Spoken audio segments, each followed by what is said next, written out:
You know, tool time's not just about home improvement, it's also about male improvement. So continuing our male improvement series, Al and I today are going to talk about men and their shoes. That's right. We'll be delving into shoe repair and shoe shining. Not to mention shoe trees.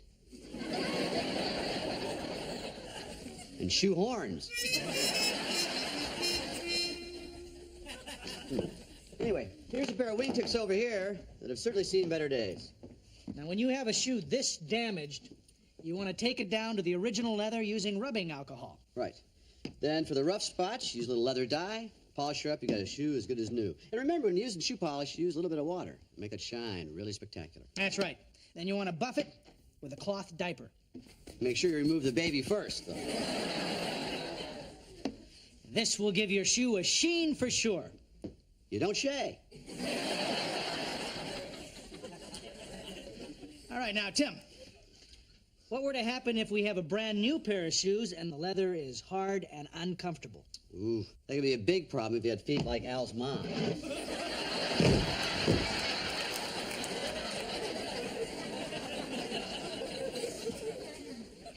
Well, for shoes like this, my mother always used Binford's leather softener. But that turns your new hard shoes into the old soft shoe. Klaus?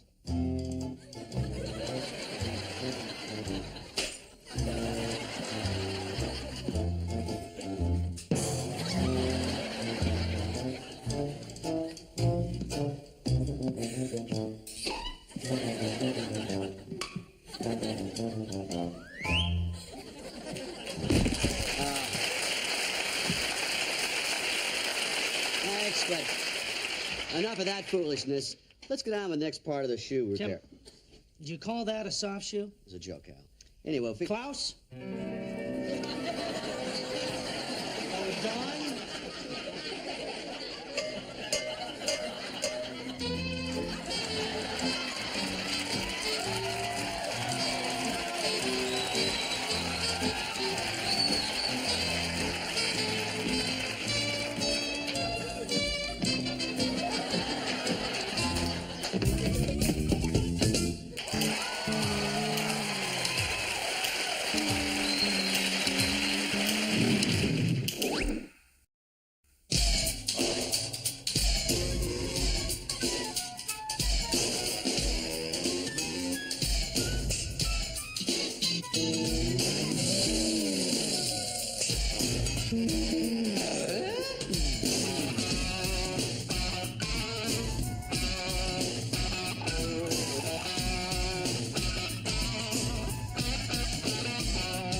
Teach you the most important skill in hockey.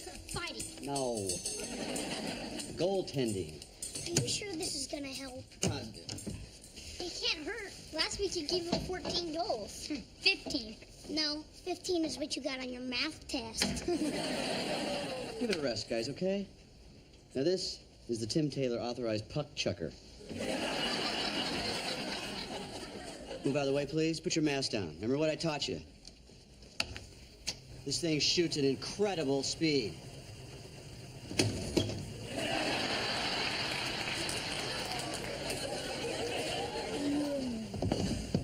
thing is incredible.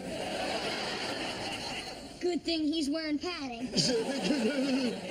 I gotta get the instruction book out. Once you get the instructions, we'll see how many pucks this hockey puck chucker can chuck. If a puck chucker could chuck pucks. Shouldn't your dad be here? Well, you know, the colonel, if he says he'll be here at 1,700 hours, he means 1,700 hours sharp. 1,700 hours. What time is that again? 5 o'clock. Been trying to teach you military time for 15 years. Now listen to this. You subtract 12 if it's a double-digit number greater than 12. If it's a single-digit number, it's the actual time. If it's a double-digit number that's less than or equal to 12, then that's also the actual time. Have you got that? Yeah. I wish your mom was coming. At least she speaks civilian. Me too. She said she needed a break from Dad. She wants to have 1 week where she didn't have to get up before dawn and raise the flag. Are we there? Right. Hey, Dad. Hello, sweetheart. How's my little girl? Great. I'm so happy to see you. Hey, you still live here? Colonel, good to see you. I see the Lincoln's running real well. Oh, got me up here all the way from Texas. I tell you, 61 was a vintage year. You should have bought one the day they came out. I would have, sir, but I was 6. That's no excuse. Hey, we're getting Tool Time on the satellite. That's what Nana told us. I don't watch it, but we get it. Just kidding. You know I love Tool Time. Would you like a drink? Water, straight from the tap. None of that hippie bottled stuff. Say, did you get the tickets to the Guns and Knives show? Guns and Knives? I thought you wanted to see Guns N' Roses. What? No, it's a joke. Ah, you're a great kid. Let me put you up in Mark's room. Okay. Grandpa! Where's my troops? Attention! At ease. Ah, hair's getting a little long. Maybe later we'll all go for crew cuts. Yeah, right. What'd you say? Nothing, sir. What did you bring us? Hey, come on, Mark. Where are your manners? Hey, what's a grandfather for? I got you guys a special treat. Shrapnel.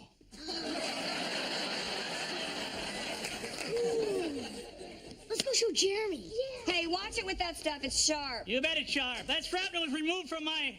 Forget where it was removed from. You gave the boy shrapnel? What'd you give me? Gave you my daughter. Yeah, you're right, sir. But I'm kind of tired of playing with that gift.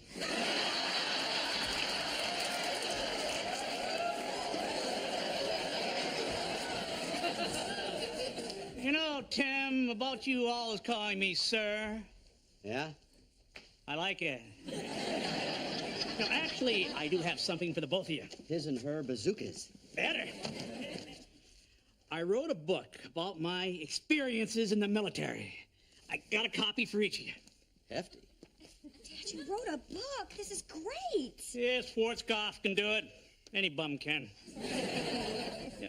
You know, I thought, since you work at the magazine, you could read it, and if you like it, you might pass it along to some of your friends in publishing. Dad, I'm so excited. I can't wait to read it. And I can't wait to have you tell me what you thought of it. Now, what time's dinner? 2,300 hours, sir. That's 11 p.m. We eat late.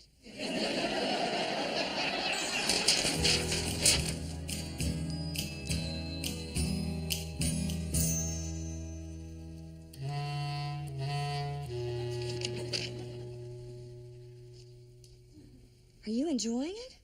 A lot of facts. Yeah, it's so detailed. Tremendous detail. And it's not flowery. Oh, no flowers here. Yeah, just page after page of detail. Can't go wrong with details. It's boring, isn't it? It's mind-numbing. I thought this was going to be more of a story, but there's nothing in there but tactics and military strategy. What are we going to tell him?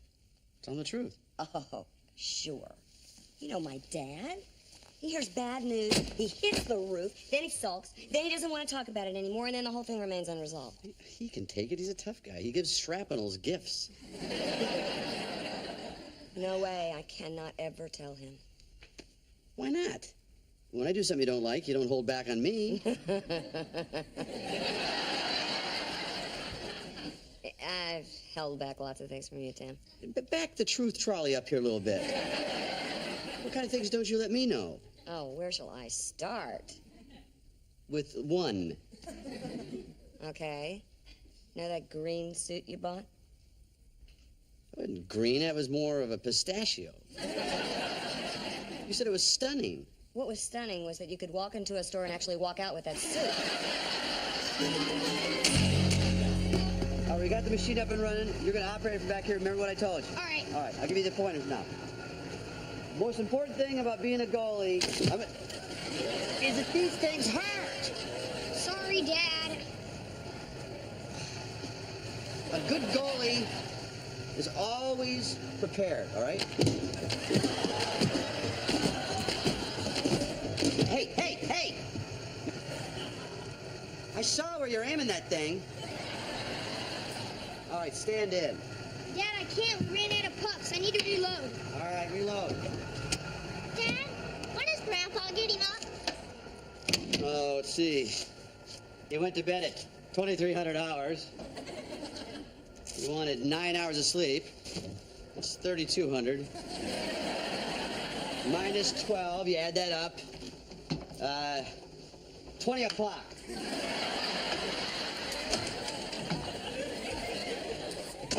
Tim, now remember, when Dad comes down and asks how we liked the book, we tell him that we loved it. If you want to lie to your dad, that's your business. I don't want to lie to him. That's just how we do things in my family. Would it make you feel better if I told him the truth? Oh, honey, that is so sweet. I should be the one to tell him, though. Great.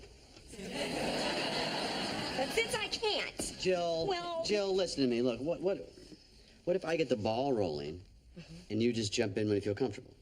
That might work. Sure will. I'll tell him how I feel about it, and then you just back me up. But you have to promise to be tactful. Have I ever been anything but tactful? Good morning. Morning. Daddy, how did you sleep? Oh, great. But I'm starting to grow out of Mark's bed. Puppy? I love some. So, did you read my book? I'll get the coffee. Yes, we did read the book. So, what did you think of it, honey? Would you like eggs or waffles? Eggs? There's a lot of good stuff in there. Oh, yeah, a lot. It's a tad bit wordy. You know, in a good way. A writer's supposed to use words. What do you want, pictures? Could have helped it a little. What was so odd, you have a book and there's no people in it. This is a book about policy and objectives and how to win a war. You don't want to clutter that up with a lot of people.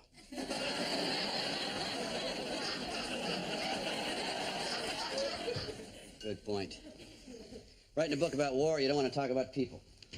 What are you trying to tell me, Tim? That you had mixed feelings about my book? I wouldn't say that. You wouldn't know good literature if it bit you in the butt. Well, honey, I think I've got that ball rolling about as far as it's going to go. Why don't you jump in and tell your dad what you thought of the book? Honey? Jill? Loved it. It's the best book I ever read.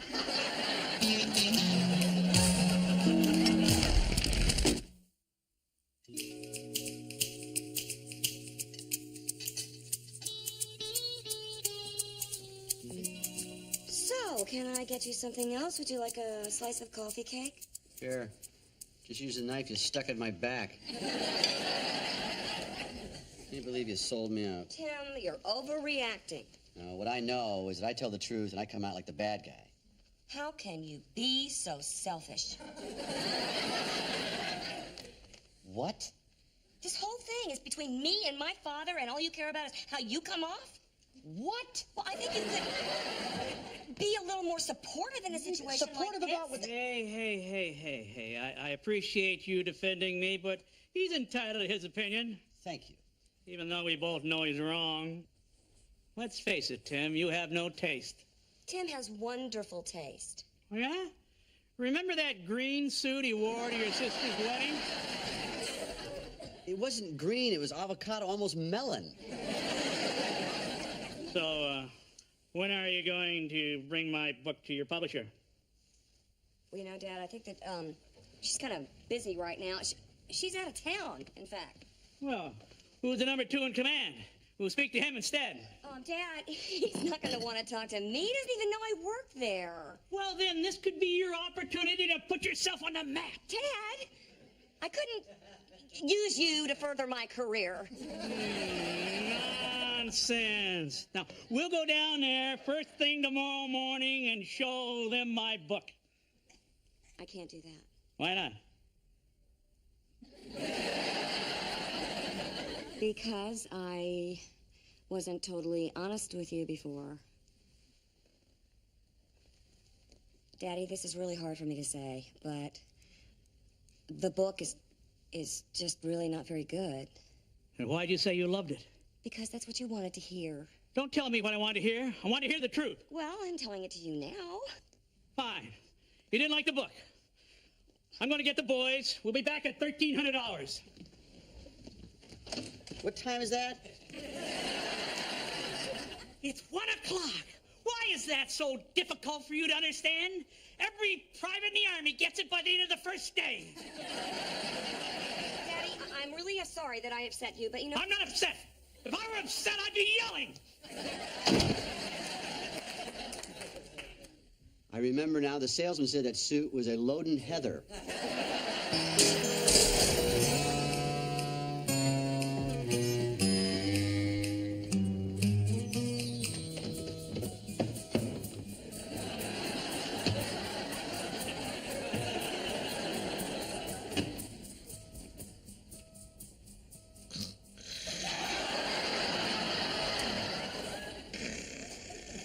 Wilson?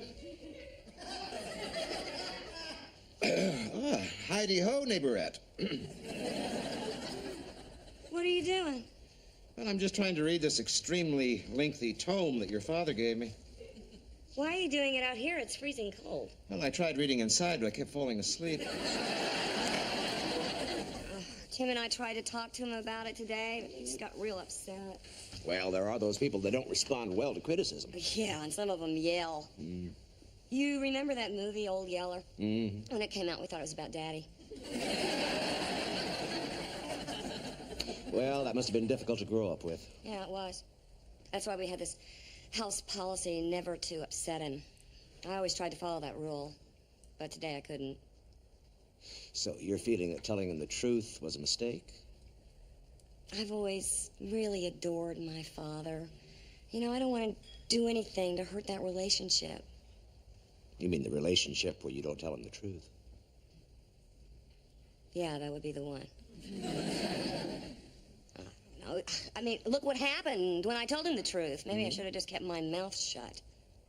Well, George Bernard Shaw wouldn't have thought so. He said we must not stay as we are, doing always what was done last time, or we shall stick in the mud. Well, I'm stuck in something deep here, Wilson, but it ain't mud.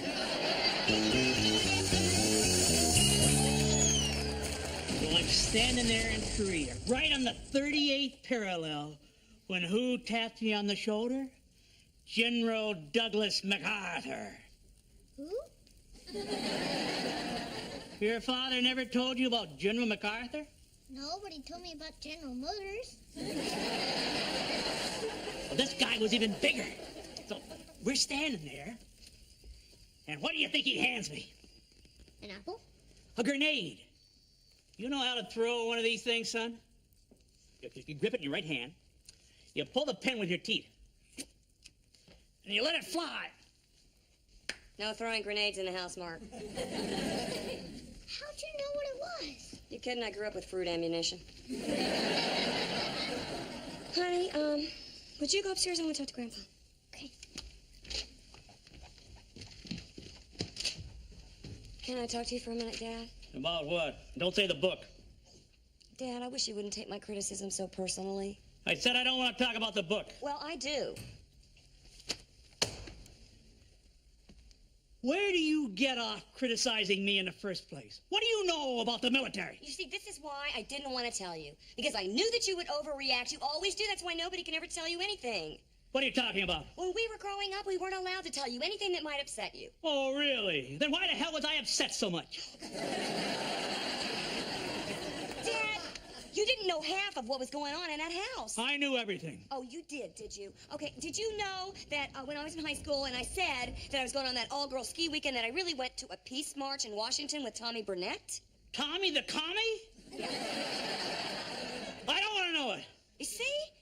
You want to be kept in the dark. Well, some things are better left unsaid. Maybe for you, because then you can have the same order at home that you had at the base. But we're not your soldiers, Dad. Damn right. My soldiers were under control. Then I'd come home to your mother and you 5 girls, and I never knew what the hell was going on.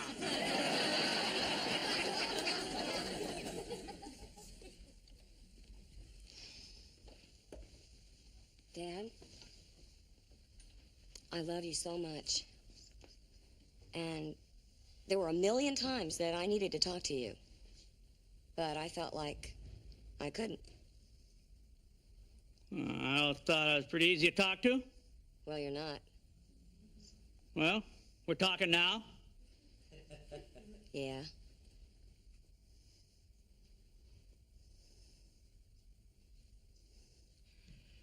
Look, honey, I'm sorry I chewed your head off about the book.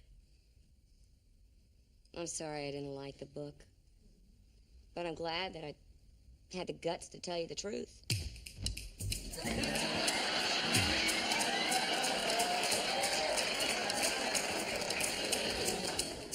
Now, if you look at it in this light, it's more of a lima bean, isn't it?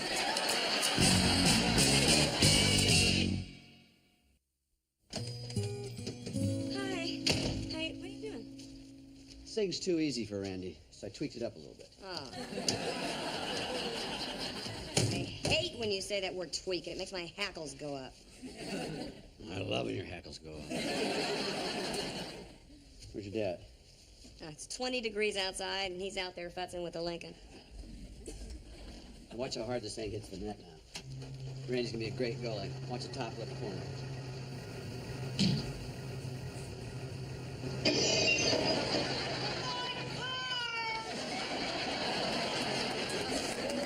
It was gel!